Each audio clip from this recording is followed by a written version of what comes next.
रहेछ सो परालको आगोमा आउँ होइन आफ्नो परिवारबाट चाहिँ किनभने एक हिसाबले त्यही नै अलिकति तपाईँ कम्फर्ट जोनमा पनि हुनुहुन्थ्यो एक हिसाबले कम्फर्ट जोनभन्दा बाहिर आएर चलचित्र गर्दाखेरि झर्ना थापाको छोरी मात्र नभएर अहिले आफ्नो एउटा पहिचान पनि बोकेर आउनु भएको हो नि त त्यो पहिचानलाई चाहिँ निरन्तरता दिनको लागि कतिको मेहनत गर्नु पर्यो परालको आगोमा मलाई मेरो परालको आगोलाई चाहिँ विशेष नै त्यो किनभने यो सब्जेक्ट नै मेरो मैले आफूले नै एडभोकेट गर्नुपर्छ भनेर नै हो र 1 वर्ष चाहिँ लाग्यो 1 वर्ष ठ्याक्कै नै लाग्यो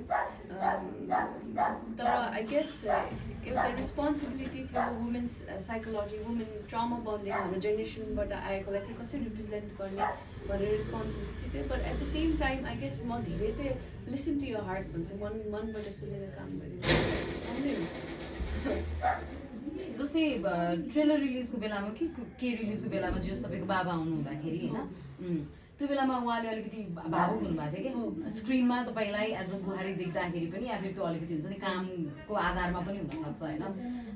दिन सक्नुहुन्छ र तपाईँ भोलिको दिनमा विवाह गरेर हुन्छ नि तपाईँको मम्मी बाबाले त्यो कुरालाई एक्सेप्ट गर्न सक्नुहुन्छ कि सक्नुहुन्न होला के लाग्छ तपाईँलाई यो हाम्रो फ्यामिलीमा जोकै गर्छौँ हामी होइन कि मलाई बिहा गरेको लाने दिन चाहिँ मभन्दा बढी चाहिँ मेरो बाबा रोइसिन्छ होला भनेर होइन उहाँ राम्रोसँग दिने चाहिँ ड्याडी होस् लाग्छ सो आई थिङ्क डिफिकल्ट चाहिँ हुन्छ होला किनभने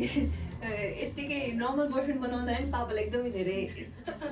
हुन्छ कि कसैसँग किन बोलिरहेको थियो को हो त्यो होइन कसैसँग गयो भने 10 चोटि बनाउँछ आउने बेलामा होइन आउने बेला होइन so I think is very possessive and protective उहाँलाई अलिकति लेट गो भने चाहिँ गाह्रो हुन्छ जस्तो लाग्छ तपाईँलाई लाग्छ तपाईँ हुन्छ नि कस्तो खालको बुहारी बन्नुहुन्छ होला या कस्तो खालको श्रीमती बन्नुहुन्छ होला होइन किनभने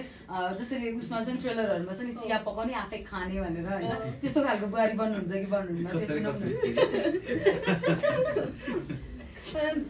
गौथलीले त्यस्तो भन्नुको कारण चाहिँ त्यो फिल्ममा खुलाइन्छ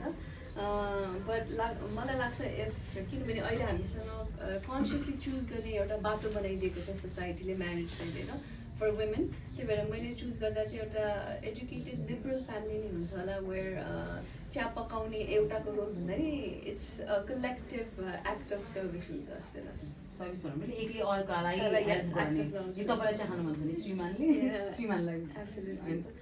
यता दाइलाई सोधौँ न होइन विशेष गरी अब घरमा बुहारी आउने परिप्रेक्ष्यमा पनि होइन एउटा श्रीमतीले एउटा भूमिका निभाइरहेको हुन्छ र बुहारीले एउटा भूमिका निभाइरहेको हुन्छ नि त होइन तपाईँले यसलाई चाहिँ कसरी लिनुभएको जस्तो अलिकति सुन्न चाहन्छु किनभने तपाईँको बुहारी पनि त काम गरिरहने व्यक्ति हो होइन यसलाई चाहिँ कसरी लिनुभएको छ लाइक वैवाहिक सम्बन्धलाई चाहिँ हुन्छ नि स्ट्रङ